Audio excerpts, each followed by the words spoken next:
A very good morning to all of you. In the previous class, we were studying about national income and we have done first method, that was income method. Now in today's class, we would be studying about the other two methods, which are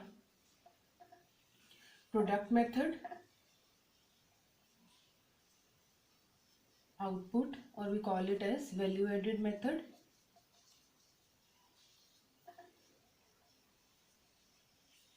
and second is expenditure method.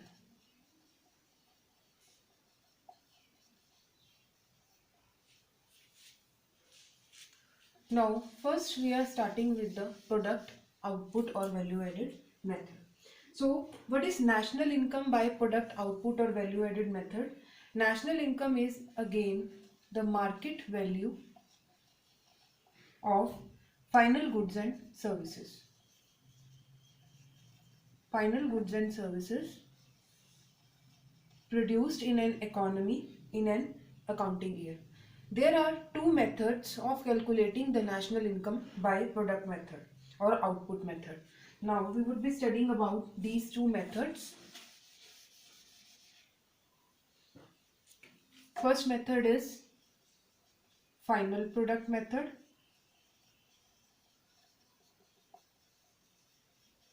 and second method is value added method.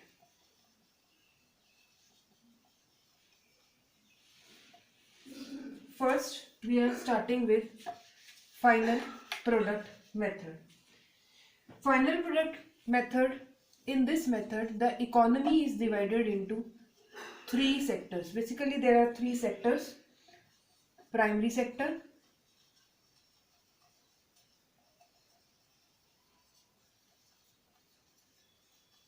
secondary sector, and third is tertiary sector, which is also called as services sector.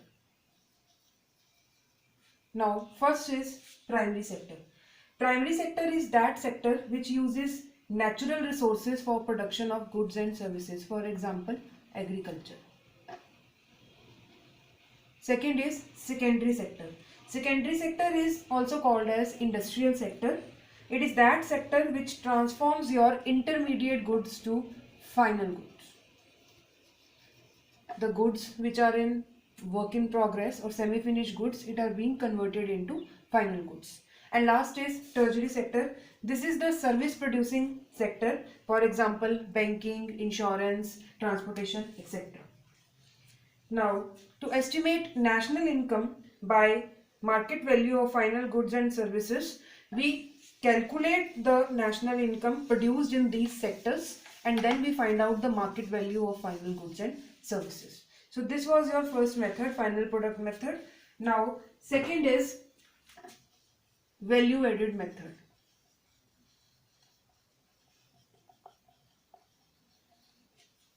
Value added method is the addition to the value of intermediate goods. What additional you are incorporating in the value of intermediate goods, it is called as value added methods. And here we would be studying the value added method in various stages of production. Various stages of production. So in various stages of production, now I am taking one interesting example.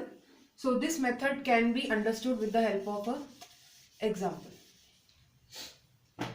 Suppose there is a farmer who produces wheat worth rupees 2000 and farmer sells the wheat to the flour mill. After that, the flour mill sells flour to confectionery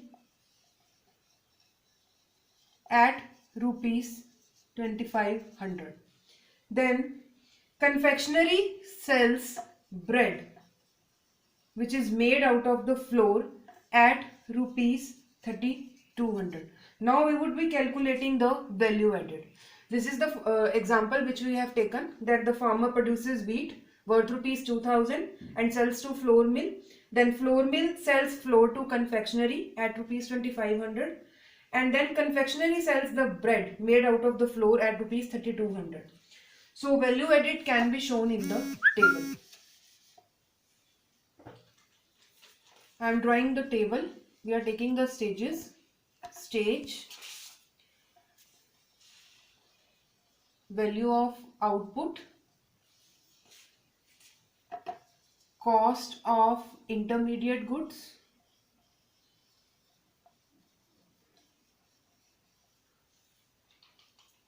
and here we are calculating the value added.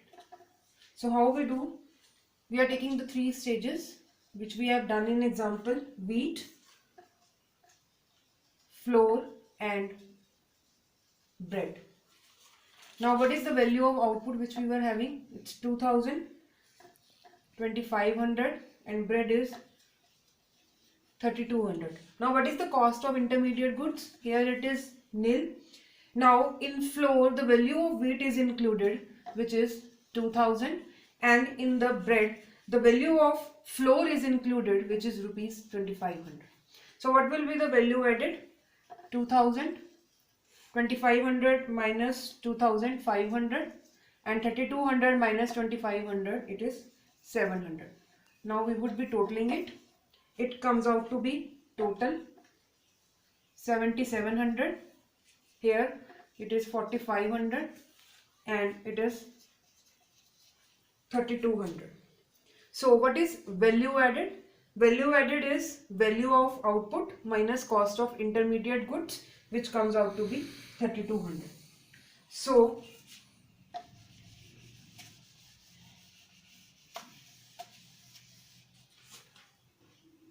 value of output is 7700 and cost of intermediate goods is 4500 and it comes out to be 3200.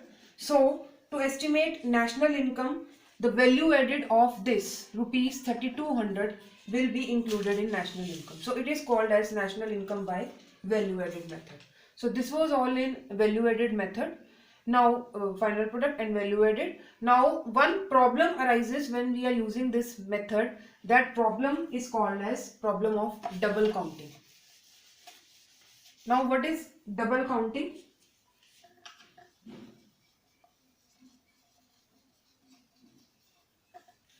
Double counting is one of the problem of, you can say, output method. It occurs when value of same good is included more than once in national income. Same good included more than once in national income. Again, this can be understood with that example which we have taken earlier. That was, again I am taking various stages and value of output. We are again taking the same example in which it was given wheat, flour, bread. It was 2000, 2500 and 3200 and the total comes out to be 7700. So if rupees this 7700 is included in national income, this involves double counting. Why it involves double counting? Because value of wheat is included more than once in national income. So if we are taking this 7700, then it becomes double counting. So now how we would be avoiding this double counting? Again, there are two methods to avoid double counting. There are two methods to avoid double counting. The same we are talking final product method, and second is value added method. First is final product method. So in this method, to avoid double counting, value of only final good is included.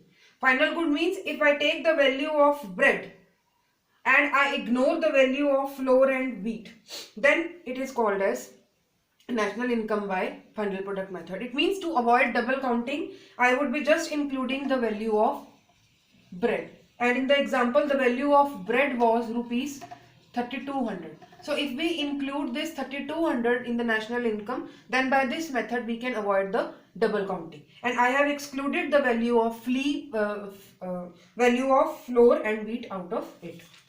Now next is value added method. Second, this was the first method to avoid double counting. Now second is value added method. Value added method again we have done. Okay, in value added method, to avoid double counting, the value added to intermediate goods in various stages of production will be included, as we discussed earlier. Intermediate goods in various stages of production will be included, like we calculated that the value of output minus cost of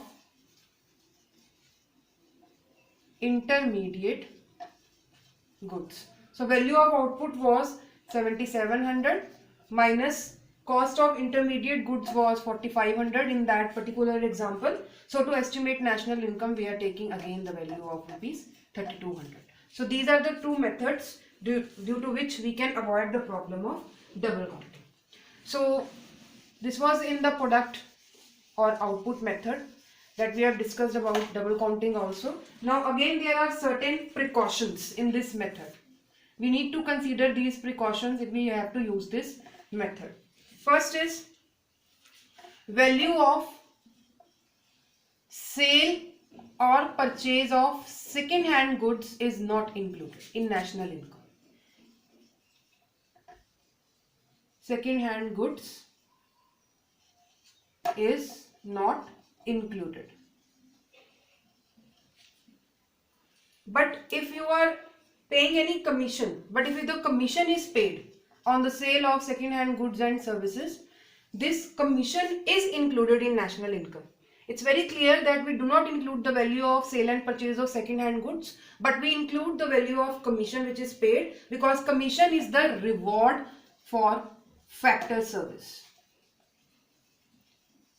So this commission is included. This is the first precaution. Now second is value of intermediate goods is not included.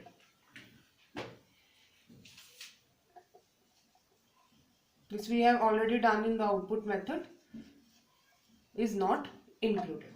Then third one is self-consumed services. There are certain self-consumed services which are also not included in this method while calculating the national income. Now what are self-consumed services?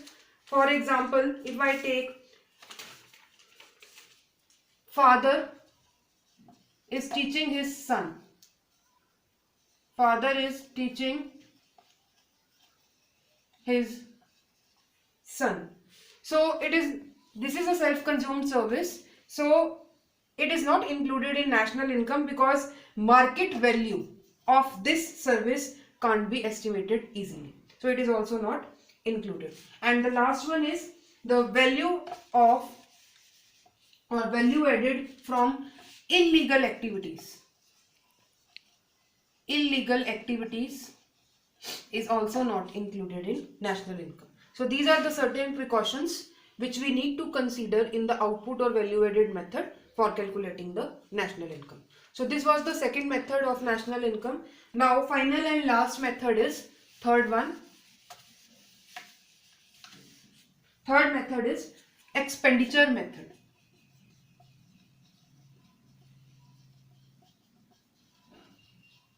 Expenditure method. So national income by expenditure method is, you can say, the sum of final consumption and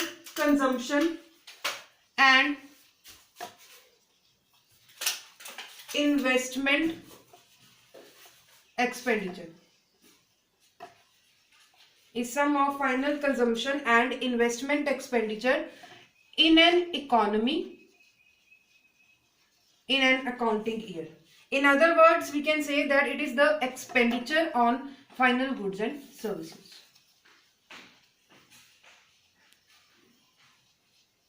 final goods and services. So there is one formula. It is derived by a formula. Its formula is Y stands for income, or you can say national income by expenditure method, is equal to C plus I plus G plus X minus M. Now what is C? C stands for private consumption expenditure. I stands for private investment expenditure. G stands for government final expenditure, and X minus M stands for net exports, which is exports minus imports. Now these are the four components. Now we will be studying one by one about this. So I am taking the first one, components of expenditure method. So first is private consumption expenditure, which is denoted by symbol C. Now what is private consumption expenditure? Private consumption expenditure, you can say, is the expenditure of household sector. It is the expenditure of household sector on all the goods and services in an accounting year, and it depends upon your personal disposable income, the income which you have at your disposal for spending. So if your personal disposable income increases, it means higher the personal disposable income, higher the expenditure, and vice versa. This is your private consumption expenditure. Now second is private investment expenditure. Second component is private investment expenditure. It stands for I. Private investment expenditure is the expenditure of private investors on capital goods. Private investors on capital goods. Now what are capital goods? Capital goods are those goods which help in further production of goods and services, and this expenditure depends upon your rate of interest. Higher the rate of interest, higher the expenditure, and vice versa. Higher the rate of interest, higher the expenditure. Third is government final consumption expenditure. Government final consumption expenditure. It is expenditure of, you can say, it is denoted by G. It is expenditure of government on consumer and capital goods both. Consumer and capital goods both. So expenditure on consumer goods includes goods which are meant for, you can say, collective consumption. Collective consumption. While investment expenditure includes expenditure, you can say, on roads, dams, bridges, etc. And last is your fourth one, net exports. X minus M. Net exports is the difference between exports and imports of the country. Exports and imports of the country. What is the difference? X stands for exports and M stands for imports. So when we combine these four, then it becomes the investment expenditure. C plus I plus G plus X minus M. So this is in the expenditure method. Again, there are certain precautions in this method also. Few precautions. Although we have covered these precautions in your output method also. So what are the precautions? First is only final expenditure is included. Final expenditure is included in the national income. Expenditure on, you can say, intermediate consumption is not included. Second, expenditure on financial capital. Now what is financial capital?